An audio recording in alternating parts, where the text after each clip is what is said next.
Hello అండి, hi, welcome to Aparna's kitchen. Today special recipe వచ్చేసి ఊరబెట్టిన మామిడి అల్లం ముక్కలు. దీన్ని సైడ్ డిష్గా పప్పులోకి కానీ, లేదంటే స్పెసిఫిక్ పచ్చడిలో కానీ సైడ్ డిష్గా నంచుకోవడానికైనా, లేదా ఊరికినే కూడా తినేయచ్చండి, అంత బాగుంటాయి. ముందుగా దీన్ని ఎలా ప్రిపేర్ చేసుకోవాలో, దీనికి కావాల్సిన ఇంగ్రీడియంట్స్ ఏంటి ఈ వీడియోలో చూపిస్తాను. ఫస్ట్ అయితే మనం మామిడి అల్లాన్ని తీసుకోవాలి. సేమ్ యాజ్ ఇట్ ఈజ్ అల్లం లాగే ఉంటుందండి. తెలిసిన వాళ్ళైతే ఓకే, ఫస్ట్ టైం చూస్తున్న వాళ్ళ కోసం చెప్తున్నానండి.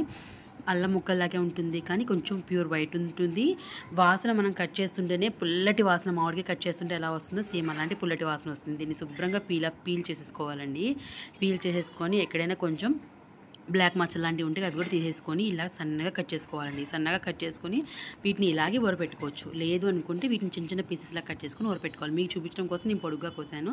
చిన్న చిన్న ముక్కలాగా కట్ చేసుకొని ఊరపెట్టుకోవాలి. దీనికి కారాన్ని సరిపడి పచ్చిమిర్చి, అలాగే ఊరపెట్టుకోవడానికి ముక్కలు మునిగేంత వరకు మనం లెమన్ రసం అనేది వేసుకోవాలండి. సో ముక్కలు వేసిన తర్వాత అవి మునిగేంత వరకు మనం లెమన్ రసాన్ని పిండుకోవాలి. ఇలాంటి గాజు సీసా ఒకటి తీసుకొని దాంట్లో మనం ముందుగా కట్ చేసుకున్నటువంటి క్యారెట్ ముక్కలు, అలాగే మామిడి అల్లం ముక్కలు కూడా వేసుకొని దాంట్లో మధ్యలో పచ్చిమిర్చి వేసుకోవాలి. మళ్ళీ మిగతా మామిడి అల్లం ముక్కలు కూడా వేసేసుకొని గాజు సీసాలో వేసుకున్న తర్వాత సరిపడా సాల్ట్, మనం మామూలుగా వేసుకునే సాల్ట్ కంటే కొంచెం ఎక్కువ వేసుకోవాలండి. ఎందుకంటే మామిడి అల్లంలో బాగా పులుపు ఉంటుంది అండ్ మనం నిమ్మరసం యాడ్ చేస్తున్నాం. సో ఆ రెండింటికి సరిపడా ఉప్పు అనేది కాస్త ఎక్కువ పడుతుంది. సో చూసి వేసుకొని తగ్గిపోతే కనుక మళ్ళీ వేసుకోవచ్చు.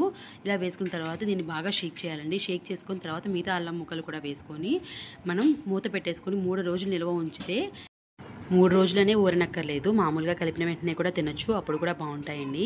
కాకపోతే 3 రోజులు నిమ్మరసంలో ఊరిన తర్వాత క్యారెట్, మామిడి అల్లం ముక్కల్లో మనకి ఆ పులుపు, ఉప్పు అంతా పట్టిన తర్వాత తింటే మనకి నోటికి బాగుంటుందండి. మనం నోటికి ఏమి తినాలనిపించినప్పుడు ఈ 2 ముక్కలు తిన్నా కూడా చాలా బాగుంటుంది. మన పప్పులో నంచుకోవడానికైనా, స్పెసిఫిక్గా అన్నంలో తినడానికైనా సరే, దేంట్లోకైనా సరే బాగుంటుంది. వీడియో నచ్చితే లైక్ చేసి, షేర్ చేసి, కామెంట్ చేయండి. మరిన్ని రెసిపీస్ కోసం మన ఛానల్ని సబ్స్క్రైబ్ చేసుకోండి.